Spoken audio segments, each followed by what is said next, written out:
नमस्कार, मैं PM DNA Singh और आप देख रहे हैं कमालयान। इस वक्त हम बात करने वाले हैं नेपाल के सबसे सर्वश्रेष्ठ और सबसे बहादुर राजा के बारे में, जिनका आज जन्मदिन भी है। जी हाँ दोस्तों, आप समझ तो गए होंगे कि हम किसकी बात कर रहे हैं। पृथ्वी नारायण शाह, जो कि सबसे सर्वश्रेष्ठ गोरखाली थे और उन्होंने अपने इसके लिए प्रमाण भी बहुत सारे छोड़े हैं।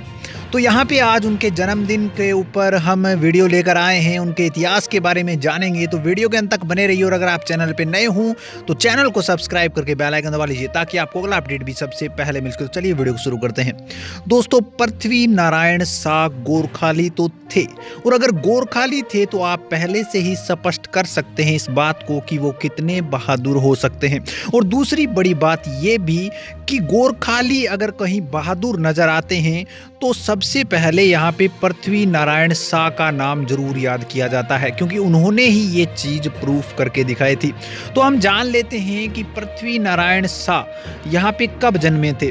तो 11 जनवरी 1723 में उनका जन्म हुआ, यानी कि आज उनका हैप्पी बर्थडे है। तो हम भी कहना चाहेंगे एक बार हैप्पी बर्थडे पृथ्वी नारायण शाह जी।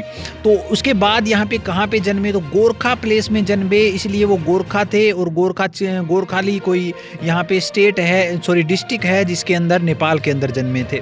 उनका डेथ हो गया था 11 जनवरी 1775 को। एक बहुत ही बड़ी चीज़, 11 जनवरी को वो जन्मे, उनका जो मरण दिवस था वो भी 11 जनवरी ही था, और वो था देवी घाट, वो भी नेपाल के अंदर ही।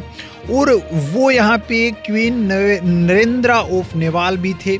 अब मैं आपको बता देता हूँ कि उनके बेटों का नाम क्या था। तो एक था उनका बेटा प्रताप सिंह शाह, दूसरा था प्रिंस बहादुर शाह ऑफ नेपाल। और बात कर लेते हैं उनके पेरेंट्स की, तो नारा भोपाल शाह और कौशल्यावती देवी उनके पेरेंट्स थे, यानी कि माता पिता थे। इसके बाद हम जब बात कर लेते हैं सिबलिंग्स की, यानी कि उनके चचेरे ममेरे भाई बहन, तो उनमें से आता है बिशुल बुडाना देवी और पद्मा कुमारी देवी, दाला मर्दान शाह और पृथ्वी पाल शाह। ये तो हो गई उनके परिवार की कहानी।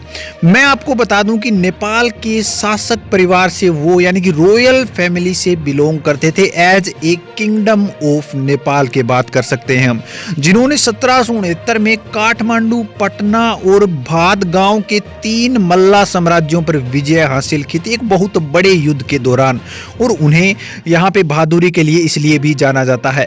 और उन्हें सम्मिलित किया था, यानी कि मिलाया था। अब आप सोच रहे होंगे कि सम्मिलित कैसे किया था, तो उसकी भी हम बात करेंगे। लेकिन उससे पहले हम जान लेते हैं कि नेपाल का आधुनिक राज्य बना था वो भी पृथ्वी नारायण शाह ने दिया था, और उन्होंने काठमांडू में नेपाल की राजधानी की भी स्थापना की थी। तो आप सोच सकते हैं बड़े बड़े तौर पर कि पृथ्वी नारायण शाह ने बहुत बड़े बड़े काम तो किए हैं। अब सबसे बड़ी बात ये रह जाती है कि उन्होंने जो कॉम्बिनेशन है राज्यों का वो करना शुरू किया। मैं आपको बता दूं कि उस समय नेपाल यहाँ पे बिखरा हुआ था, टूटा हुआ था अलग अलग जगह से।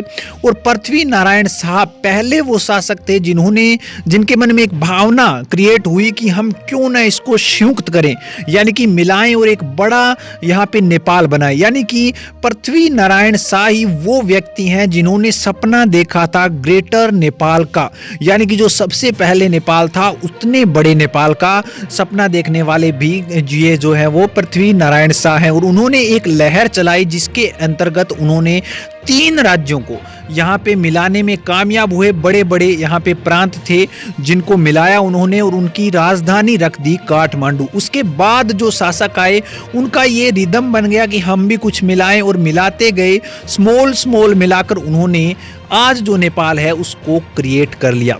सॉरी, इसकी हम बात कर सकते हैं कि इससे भी बड़ा नेपाल था। लेकिन जब यहाँ पे ब्रिटिश ईस्ट इंडिया कंपनी आई या फिर किसी अन्य रीजन से यहाँ पे वापस नेपाल छोटा हो गया। लेकिन एक बार यहाँ पे हम बात कर सकते हैं कि ग्रेटर नेपाल का जो सपना था वो पूर्ण हो चुका था। जैसा कि अभी भी ऐसे ही कंपेनिंग चल रही है, नेपाल के लोग यही कह रहे हैं कि हम ग्रेटर नेपाल वापस लेने वाले हैं या फिर हम ग्रेटर नेपाल वापस बनाने वाले, वो अलग बात है।